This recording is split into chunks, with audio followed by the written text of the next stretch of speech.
Pasok na tayo. And hahanapin na natin yung seat natin. Ang seat number natin ay 29A and B. So, ito na siya. Here. Ayan, so, ito na yung pool niya, guys. Super relaxing nung vibe niya. In all fairness, parang meron ditong parang hidden beach. So, ito siya. Look at this view. Ganda. Ang ganda. So, buti na lang talaga may floaters. Ang laki nung naitulong niya sa amin. Ganda. Hello, Melgoers all over the world. Nandito na tayo sa Bohol. And eto na yung panglima sa ating travel destination for this series. In this episode, ituturo namin sa inyo kung paano po ba kayo rito makakarating from Cebu via ferry. So magkano ba yung magagastos ninyo? And of course, bibigyan din namin kayo ng idea about accommodation and ano na nga ba yung itsura or kalagayan ng Alona Beach. All that and more! Pero syempre sa mga hindi pa po nakasubscribe dyan, please do subscribe, i-like at i-follow nyo po kami sa aming mga social media accounts. At kung magbubuk naman kayo via Klook, ito po yung aming promo code para magkaroon kayo ng up to 5% at discount. Ano pang gagawin? Tara na, go with me, Mel. I just want us to go. Drop everything and just go. Good morning everyone! And now, pupunta na tayo ng Bohol.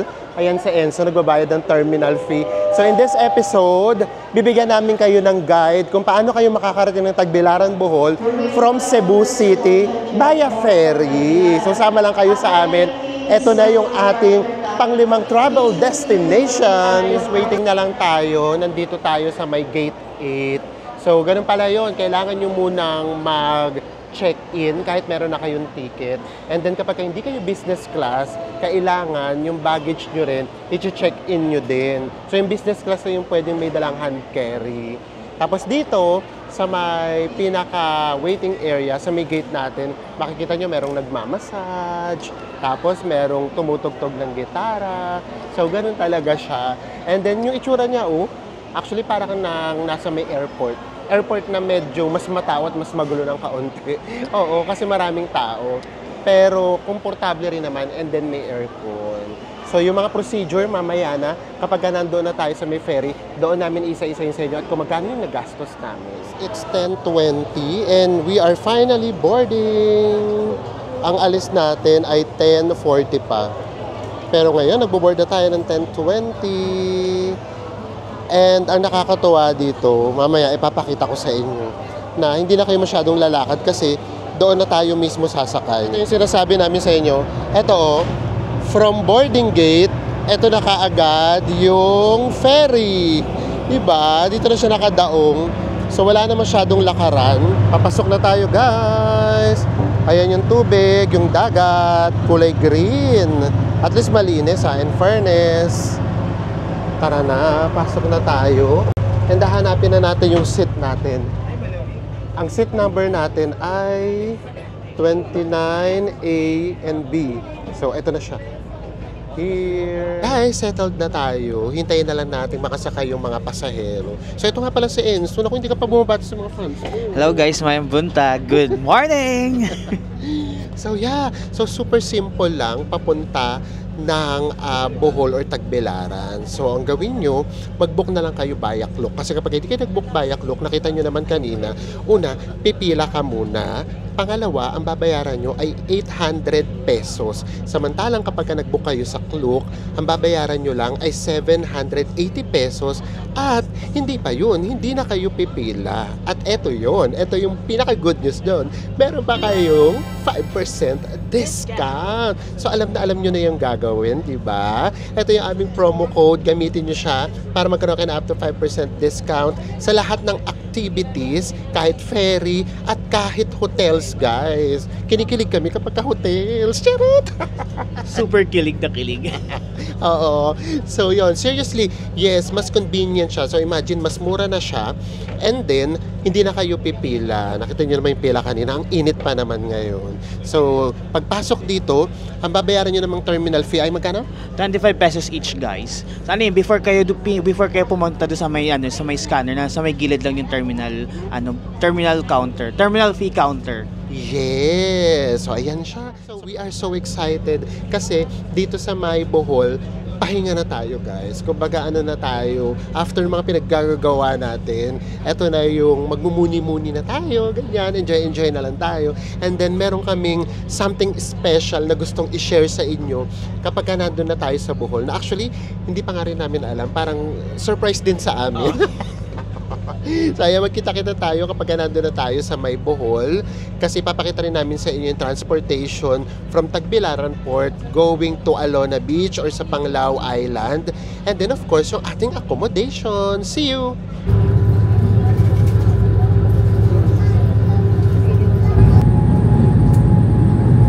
Guys, after 2 hours ferry ride, nandito na tayo sa may Tagbilaran. And eto yan may nagwe-welcome. Naririnig nyo ba? Meron doon tumutugtog. Pa-welcome sa mga guests. And eto ngayon, kukunin na lang natin yung baggage natin dito. Yan. Daming turista. Tsaka ang dami rin foreigners. Masayo yung mga foreigners, yung mga Korean. Na-enjoy nila, diba? Guys, this time naman, syempre dahil tipid tayo, maghahanap tayo ng murang sakayan papunta sa may Panglao Island kasi doon tayo naka-stay. So, malamang meron naman ditong bus. Huwag naman sana jeep, Lord Jesus. Syempre, di ba, mas komportable kasi kapag ka-bus. Of course, kasi aircon tayo. Kahit hindi aircon, okay lang din. Mas komportable.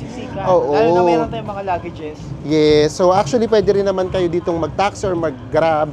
Pero nakikita namin para mga 800 pesos. Naku, pangkain na natin yun, guys. Ito yung mga bagay na pwede nating tipirin. So, yung mga bagay na pwede nating tipirin, titipirin natin. Dito na tayo sa may pinaka-arrival hall. Arrival hall na naman. So, dito, ayan, meron mag-o-offer sa inyo ng mga activities. Ayan, So, tara na. Hahanap tayo. Magbabas lang po. Sa may, Panglao po, sa may Alona po. Sige. Kung gusto niyo mag-bus, mag-ride kayo ng tricycle papuntang Gaot sa Linaro. Opo. Sige po. Ayun yung mag-car? Hindi po. Sige po. So, ayan. So, para daw makapag-bus tayo, kailangan natin mag-tricycle muna. Papunta doon sa may pinaka-terminal. Guys, so dito labas lang kayo dito. Meron ditong tricycle. Papunta doon sa may pinakasakayan ng bus. Ito, 40 pesos lang. So, mas mura siya. So, dito na lang tayo. Siyempre, ipapakita namin sa inyo yung cheapest way para makapunta ng Panglao. Ito na nga, di ba sabi namin sa inyo, magtitipid tayo. Pero syempre, di ba dapat pag nagko-compute tayo, titignan din natin yung hirap, ganyan, yung convenience natin. Kung konti lang naman yung difference, syempre, pag-iisipan natin. So, ito na nga, paglabas namin dito, yung tricycle pala is 40 pesos each, papunta doon sa may pinaka-bus terminal. And then, from bus terminal, sasakay pa tayo ng bus papunta sa may pinaka-Panglao area, which is 80 pesos. So, yung palang 120 na. And if ever, kapag hindi naman dadaan yung bus nyo doon sa may hotel, so magbabayad na naman kayo ng tricycles kasi kailangan nyo naman mag-tricycle. So, all in all, if ever, ang magagastos nyo rin sa 20 pesos na lang yung tricycle halimbawa doon. So, magagastos nyo rin naman, ay magkano? Ikaw marunong mag-compute. 140 lahat. 140 each. Kung dalawang 140 each. magiging 280. Yes. Itong tricycle, Tricycle natin, diretso na, doon mismo sa may hotel, 400 pesos lang. So, parang 200 pesos each lang. So, kumbaga, 60 pesos lang yung dinagdag natin. Komportable na tayo, hindi na tayo bababa. Ito, diretso na. Hindi na kayo maghihintay pa. Ang init pa naman, guys. So, ayan. So, para sa amin, tipid pa rin to, sulit pa rin to. Kaysa naman nagkotse tayo, magkano, di ba? 800 to 1,000 pesos. After mga 20 minutes, from the port, nandito na tayo sa ating accommodation. So, nakapasok na kami actually. Sobrang init kanina. So, ngayon lang namin siya ibablog. So, nandito tayo sa may hotel namin. Ang pangalan ng hotel namin ay Alona 42 Resort. It is parang mga 10 to 15 minutes lang daw walk going to Alona Beach. So, kaya ito yung napili namin. Kasi, yung doon sa may mismong Alona Beach, yung nandun sa may area na yun, beachfront, super mahal. Meron naman dun sa may medyo sa may labas, mas mura doon. Kung talagang nagtitipid kayo, meron doon 1,000, 1,500, ganyan. Pero kasi gusto naming ma-relax. Kasi nga, di ba sabi namin, gusto naming ma-relax lang dito sa may Bohol. Kaya dito kami nag-stay para may pool. So ito nagre-range to ng 2,500 to 3,000 pesos. And of course, kung gagamitin nyo pa yung Klook namin, dahil sa Klook kayo magbubuk, magkakaroon kayo ng up to 5% discount. Ayan, gamitin nyo na yung promo code namin pag-book nyo sa Klook kapag ka-hotels kasi 5% discount. So tara, lakad na tayo. Ito yung kanilang reception area. So ayan. So wala na sila kasi nakapag-check-in na kami kanina. So pasok lang tayo dito. And then pagpasok nyo kaagad dito, eto na kaagad yung kanilang restaurant. And then yung breakfast nga pala nila, plated breakfast. So, kasama na rin yung sa may binayaran natin. So, actually, sa totoo lang ha, yung ambience niya, relaxing talaga, promise. And then, ito na, may pool. So, wala kaming ganap na enso. Ang gusto lang talaga namin, mag-chill.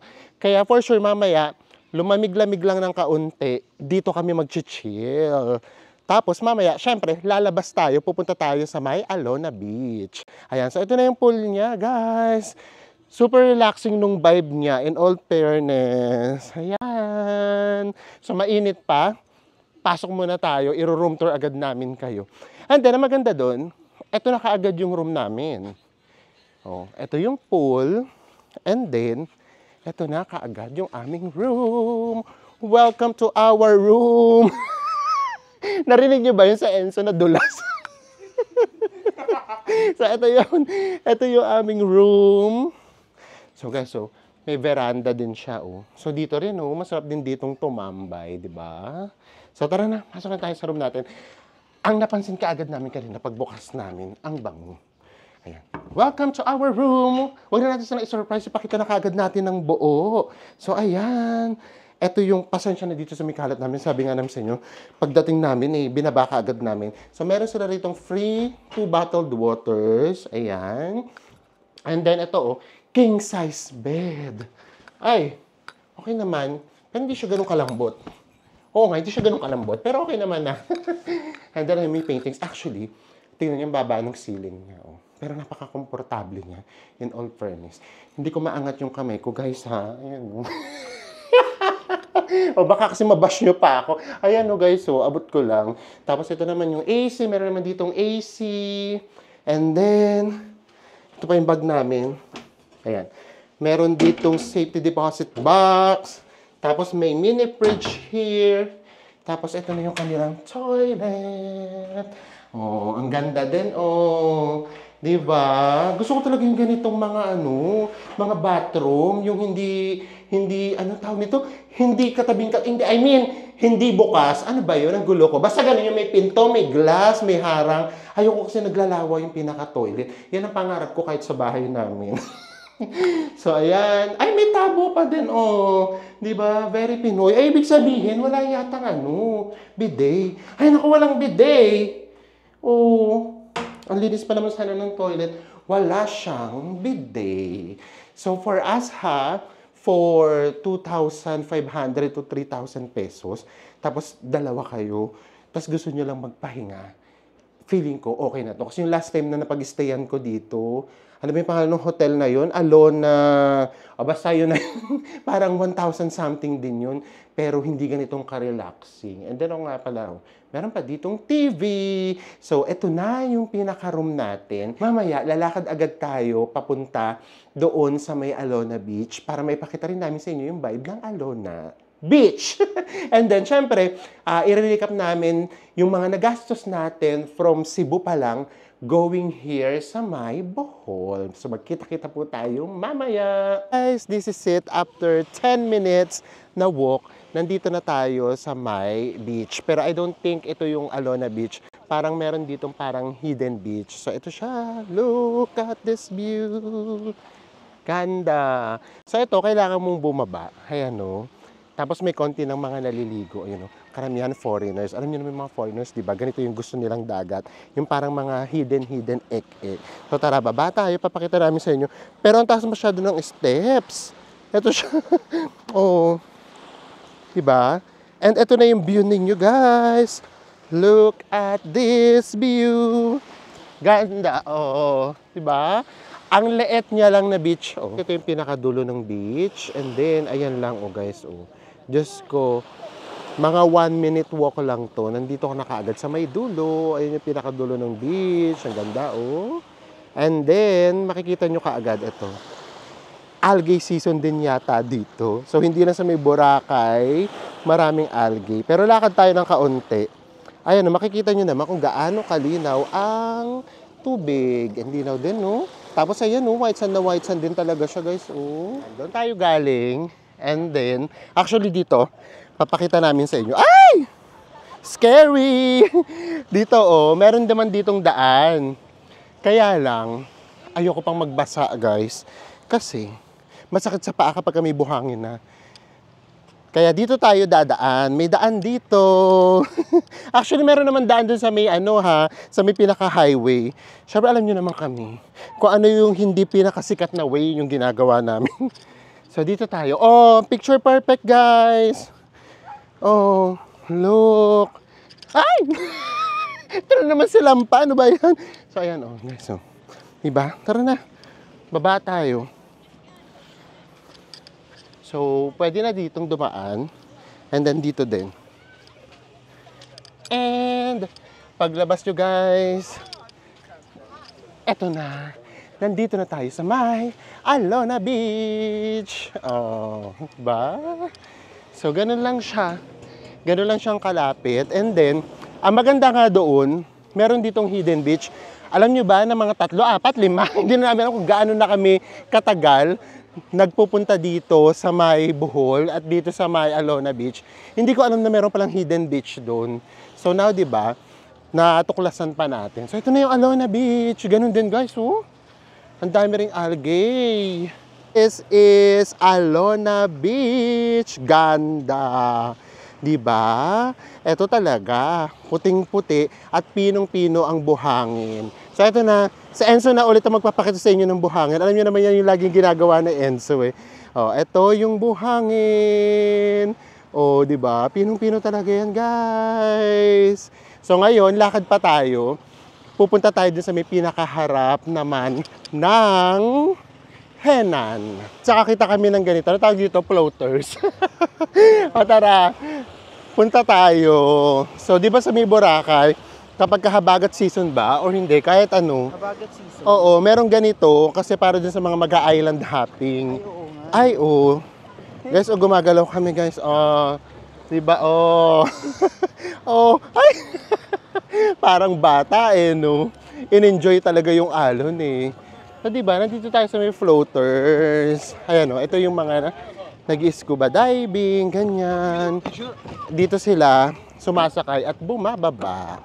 Ganon. And syempre tayo, ang gagawin, ay, ang ganda dito. Papakita namin sa inyo, dito, guys. Oh, parang makikita mo na yung ano talaga, yung ilalim ng dagat. Kasi dito malalim-lalim na.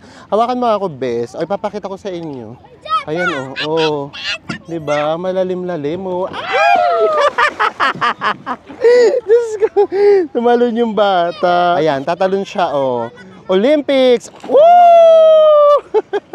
Ang galing! Nakakatuwa, ano, nagiging playground na siya ng mga locals. So, yun yung maganda kapag ka, you know, dito ka lumaki sa ganitong lugar. Di ba? Parang nagiging playground mo, dagat. So, natututo ka talaga na lumangoy. Unlike us, hindi talaga kami marunong lumangoy. So, tara! Lakad pa tayo. From here, ito yung tanaw natin. Tanaw talaga. Ang ganda. So, buti na lang talaga may floaters. Ang laki nung naitulong niya sa amin. Ganda. So, lakad pa tayo dun sa may banda doon kasi na dun sa may dulo yung Henan. Ito yung mga kaganapan dito. They're just chilling. Ganun kasi yung vibe dito actually, guys. Kapag ka talaga sa may Bohol kayo, yung Panglao, yung Alona. Ayan, ito yung mga ganap, parang chill na chill lang tayo. Pero may 7-Eleven, guys, oh. Pero parang bago siya, parang last time hindi namin siya nakita. So meron ng 7-Eleven dito sa may Alona Beach. And then, ayan guys, katulad nito, meron din naman dito mga restaurant. Ayan, oh. Meron ditong Thai restaurant. Ayan. So meron din dito mga restaurant. Actually, kapag kagabi, mas buhay dito sa may part ng Alona Beach kesa sa may Panglao Beach. ang ganda ng vibe dito. Gusto ko yung vibe dito kasi ayun nga, mas relax ng kaunti, ganyan. Pero kapag gusto mong kumain, may makakainan ka. Kapag gusto mong tumambay, may matatambayan ka. Ngayon, kung umiinom naman kayo, may maiinuman kayo. So alam nyo, mas ganun yung magandang vibe, di ba? Yung relaxing, pero lahat din naman ng kailangan nyo, nandoon or nandito. Tapos ito yung mga foreigners, ganyan. Ay, umabot dito guys yung mga yung mga sisiw-sisiw. Ay for example, yung mga foreigners, naka-chill lang din sila. Kasi chill-chill lang tayo dito guys. Ay pati itong mga seniors. So ganun kasi siya. And then habang lumalapit pa tayo doon sa may papunta na ng Henan, medyo dumadami na yung tao. Kasi yung daan kasi doon sa may highway, nandito sa Migit. I-part na to guys, ayan meron ng mga naglilinis ng algae, ayan, tapos nililibing nila. Tapos ayun yung pinaniniwalaan, di ba? Na kaya daw mas pumuputi yung buhangin. Kasi daw yung algae daw kapag daw natuyo, nagiging puti at nagiging buhangin. Yun yung paniniwala, di ba? Ayun, yun, di ba sa may sa may Boracay, ito yung merong sabi, ay naku, ang daming algae, ganyan. Okay lang yan, kasi yung algae nagpapaputi ng buhangin. Oo, pero walang scientific basis yun, guys, ha? Ano lang yun? Sabi-sabi, haka-haka. Oo. So, ito na yun. So, ito yung sinasabi namin sa inyo kanina. Kung ayaw nyo dumaan doon sa may dinaanan namin, actually, kung hindi naman kayo doon nakastay, eto, napakita na rin naman namin to. Ito yung daan sa papunta dito sa may Alona Beach. Papunta to ng highway. Ang lalabasan nyo nito, yung McDonald's. So, napakita na rin namin sa inyo dun sa may previous vlog namin. Balikan nyo na lang ng light. Balikan nyo na lang ng very light. Hi! So, ayan. Eto, pag diniretso nyo yan, ang lalabasan nyo yan ay McDonald's. And guys, yung sinasabi namin sa inyo dito, mas matao na dito. Tapos ayan, may mga bilihan na, may mga pasalubong, may mga tattoo shops na. Tapos, ayan nagsiset up din sila dito ng mga tables. Tapos mamaya, ayan na yung gagawing inuman or yung mga beachfront restaurants. Like din sa Boracay, meron din ditong picture spot. Ayan nakalagay. Alona Beach, Panglao, Bohol. And then, meron lang ditong donation. Ayan. So, lakad lang tayo. And then ito rin sinasabi namin sa inyo, ayan, ganitong oras nagsiset up na. At syempre, yung mga foreigners, yun yung gustong-gusto nila. Kasi ito, para tong bar. Anong parang bar? Nakakatawa yung parang bar. Bar talaga to. Ayan Escape Bar, Alona Beach, Panglao. Ayan siya. Bar yan, guys.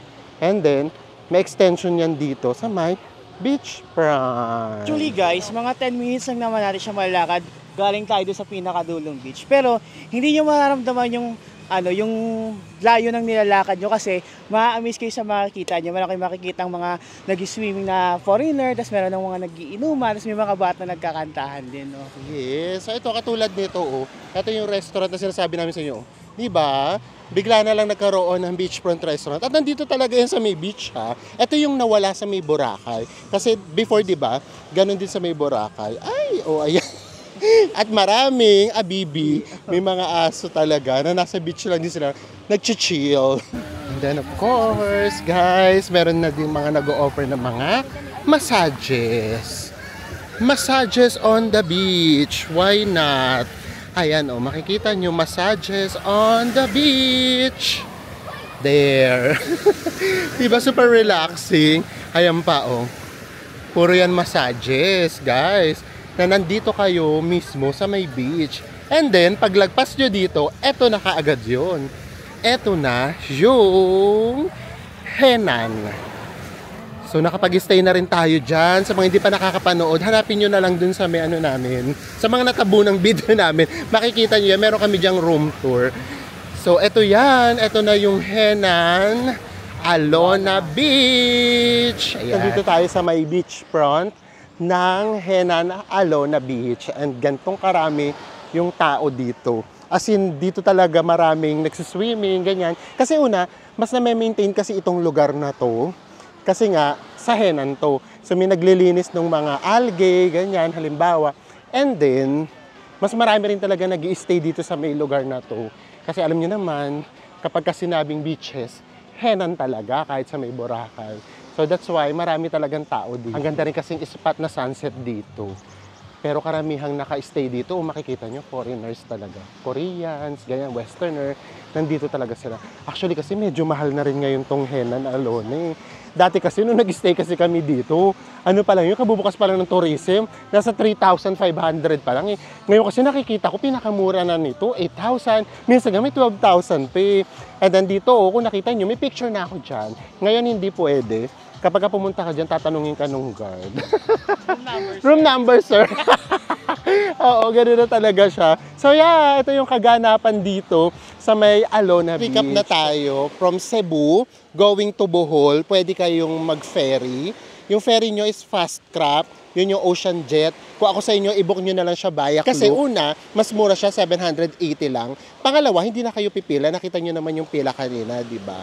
And then, pag nandoon na kayo sa may Tagbilaran Port, pwede kayong mag-bus. Pero kami ang advice lang talaga namin, mag-tricycle na kayo, lalo na kung 400 pesos lang naman. Imagine niyo kung 2 kayo or 3 kayo. So, siguro naman, sulit na yun. Kasi, pwede nyo na yung paghati-hatian. And then, mas convenient na siya. Doon na kayo mismo sa resort ninyo, ibababa. And then, of course, ito naman yung Alona Beach. Ito din, itry nyo din dito kahit siguro 1 night or 2 nights bago kayo pumunta sa mga ganap ninyo. Kasi pwede kayo rito mag-tour. Ang dami yung tour ditong gagawin. And then, or kung gusto niyo naman, lumipat naman kayo sa may Panglao area. Sa may Panglao area, mas tahimik siya ng kaunti. And mas mapuputi yung buhangin doon. Pero, ayun, nandito naman yung ganap sa may Alona Beach. So, ayan. So, eto na. Nandito na tayo sa may Bohol. And then, yung susunod naming episode, ayun naman, patawarin nyo na kami. Hindi yun budget. Hindi yun budgetarian na travel. Kasi, gift yun sa amin. So, ayun naman yung aming reward dito sa may whole trip natin. Dito sa may Mindanao and Visayas. Yes, Mindanao and Visayas tayo. So again, magkita-kita po ulit tayo sa mga susunod pa natin travel vlogs. Bye everyone!